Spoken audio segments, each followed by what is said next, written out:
Hi, so to our viewers of Equinoxe Television, 6 p.m. by our studio clock. Thank you so much for joining us on this edition of the news. We begin right away with our major stories. As usual, it has been a calm atmosphere in Cameroon and Africa as a whole following the 1-0 defeat of the Indomitable Lions of Cameroon today in Qatar. But the fans of the Indomitable Lions of Cameroon say nothing is impossible with the Lions as they still have 2 matches to play at the group stage. And also in this newscast, we will be telling you about a Cameroonian who has been ranked second best mathematician in the world. Stay with us for details and more.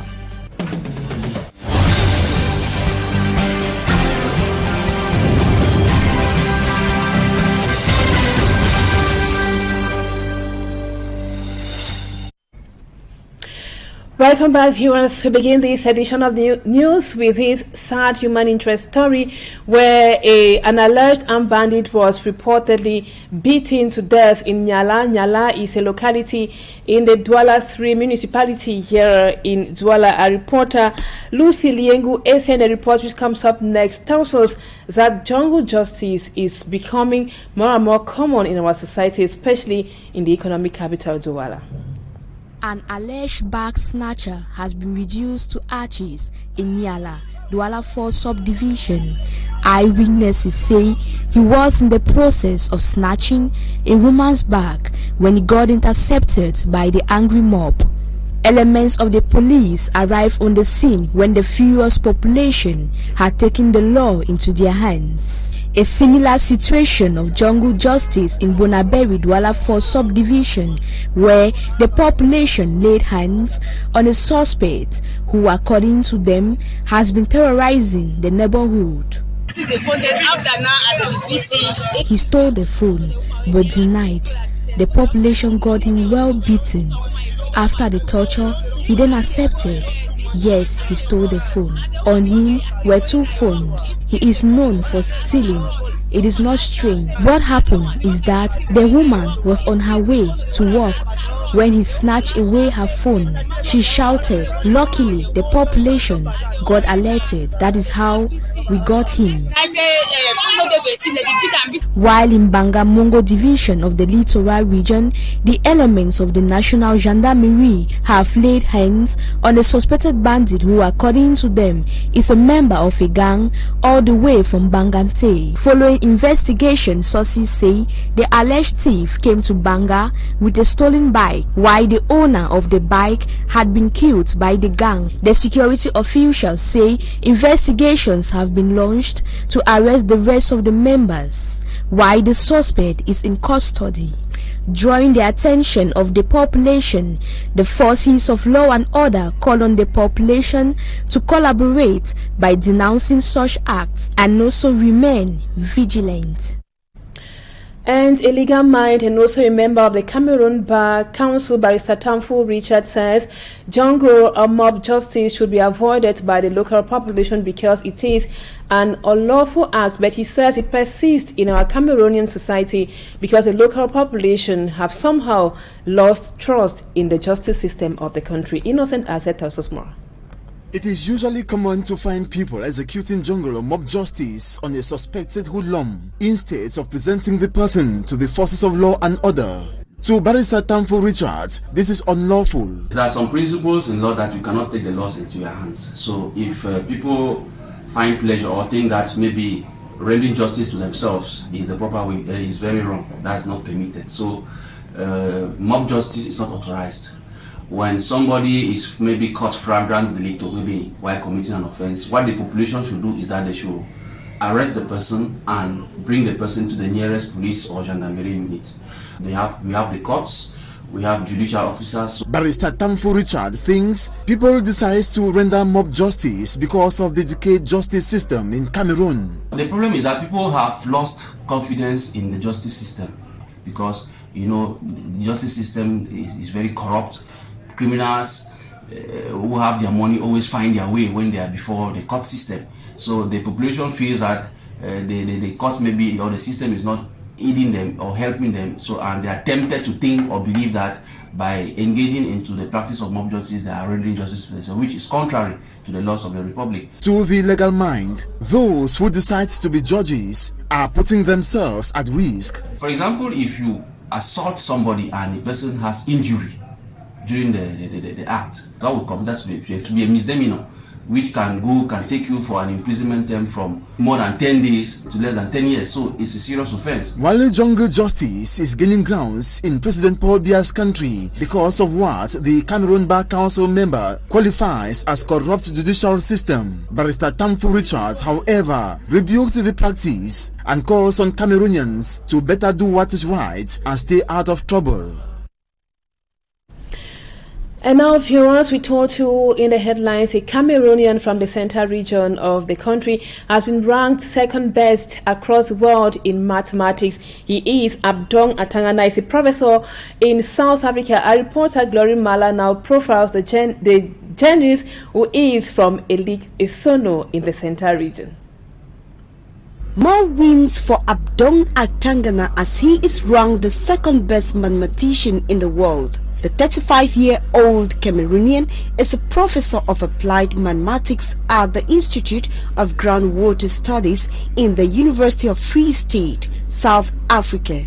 He was distinguished by the Standard University in the US for developing a new fractional operator used to model real-world problems arising in the field of engineering, science and technology.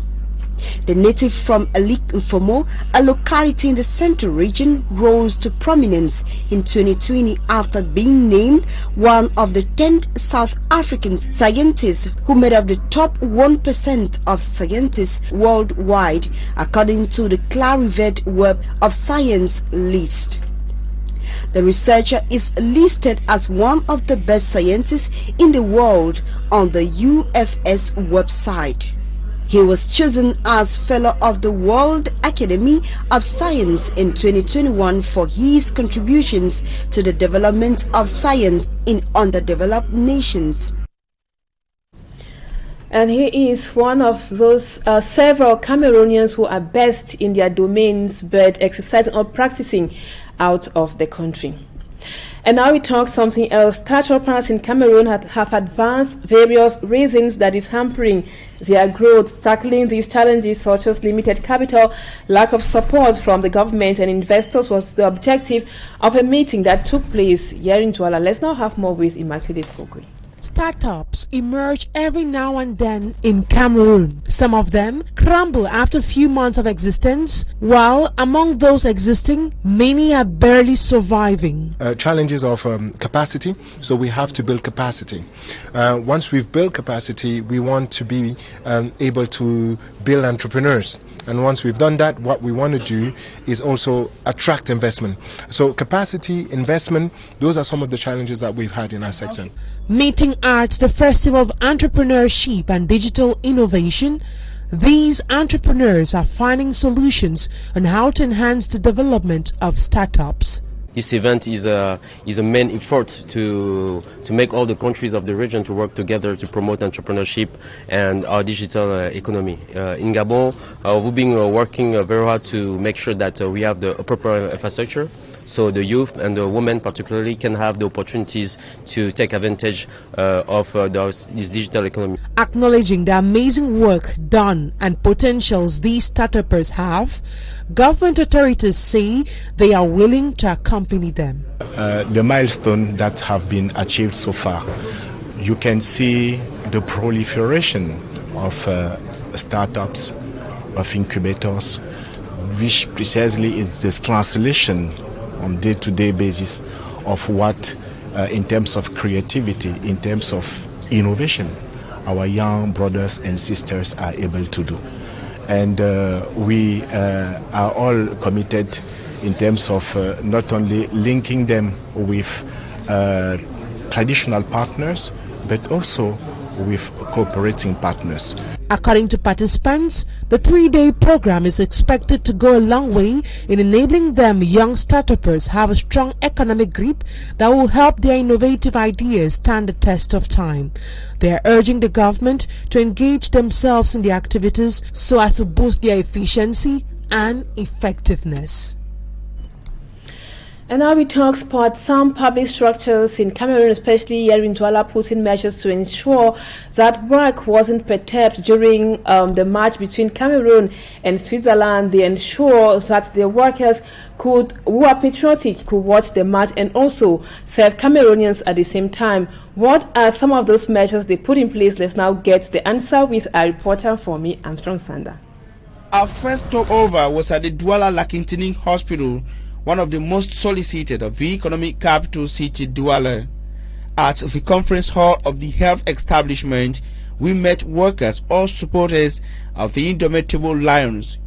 In a well-organized setting, the workers followed from the execution of the national anthem to the kick of the first ball. In the heart of the encounter, we took a step to the emergency units of the hospital, where we observed an even more engaging service delivery in the midst of the Cameroon-Switzerland encounter. Our next stopover was at the Vuri Divisional Office. The corridors appeared deserted until we got to a section of the chambers fashioned for the main event of the day, the match of the indomitable Lions. La pression de la Coupe du Monde, on avait... Officials say they were faced with the necessity to ensure continuity in service delivery and also the need to showcase patriotism by cheering the Lions, a concern which they effectively managed by adding an exceptional touch to their work program. À l'entrée également du cabinet. In all, ensuring an unperturbed public service delivery and upholding patriotism in watching and cheering the Lions was a daunting task to civil servants of the economic capital city. Experts also hold that days as such risk a considerable negative economic impact if not well and effectively managed. And those in the southwest and the northwest regions also watched the match today between the indomitable Lions of Cameroon and Switzerland in Qatar. They wished their country could be victorious in their very first match. A disappointed fan in Limbe cried aloud, startling the local population as he was disappointed that the Lions were defeated. Let's now have more with our Limbe-based correspondent, Davidson Maimo.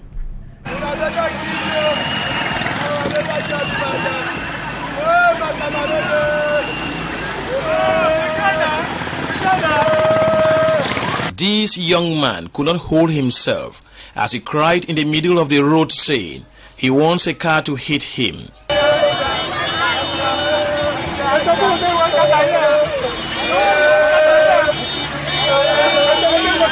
The high expectation from Cameroonians to see their darling national team beat their Switzerland counterpart was all in vain. Sad. I don't even know how to do. I'm speechless because I'm angry. I didn't know this could happen to us. So I'm very angry. Look at me. I left my marketplace to come and here to support my people, to support my country. I'm annoyed. I had to go to mobile money, draw 100,000 to spend if we can win the match. But unfortunately, I cannot spend the money. I'm going to put the money back because I'm very, very shameful. Because normally, I bought this thing today for how much? Just because I wanted to support my country. But unfortunately, I'm like to sell it for now. I even need 2 beers to sell this.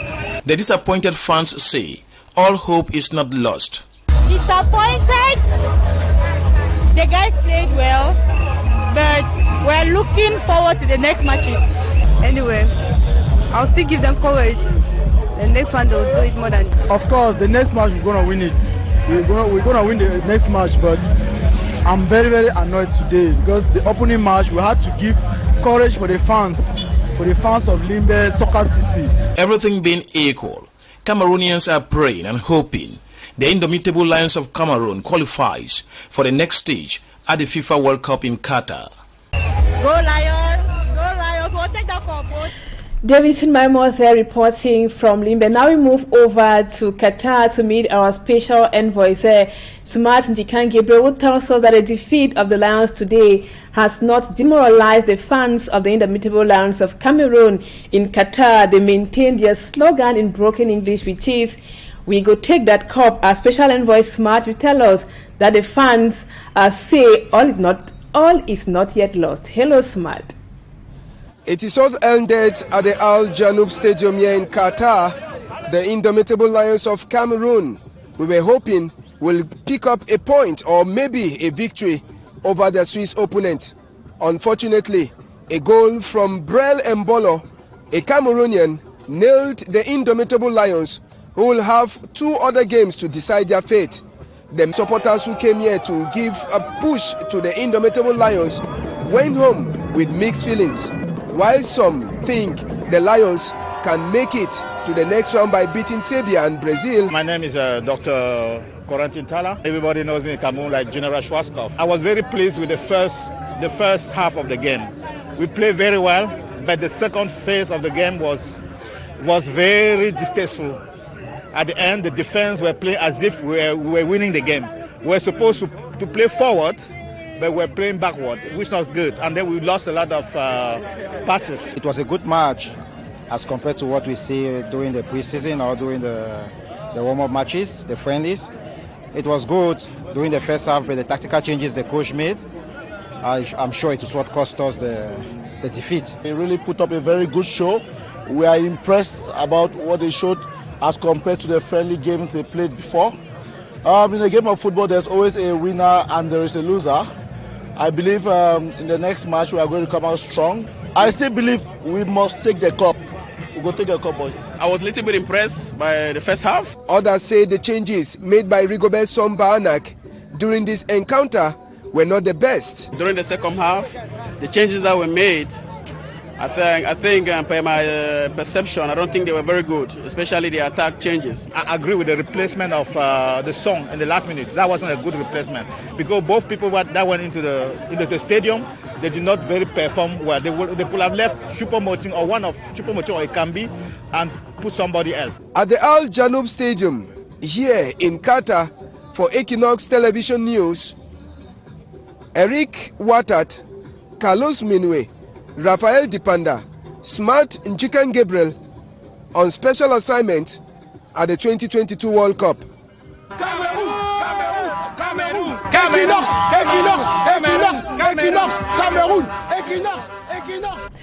Thank you, Smart. Courage to you guys, and also good luck to the Lions in their subsequent matches. And now, still in sports, and we now talk about the person or the footballer who scored against Cameroon in their very first match against Switzerland. He is Brel Mbolo.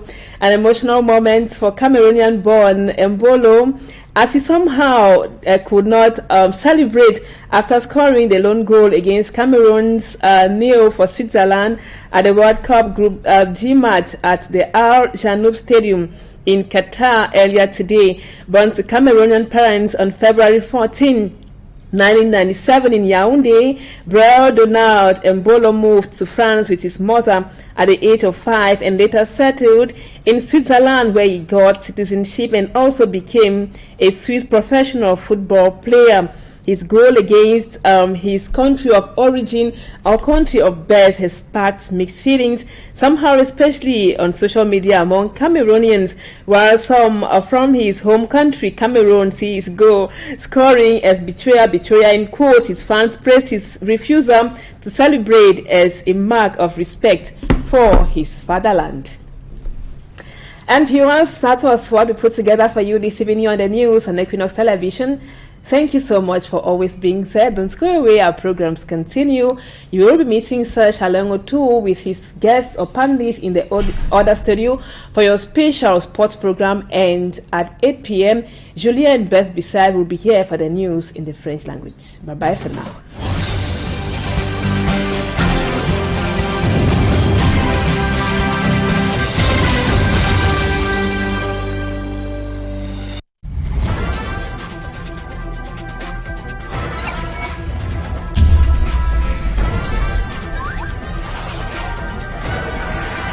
Equinoxe Télévision, au-delà de l'image,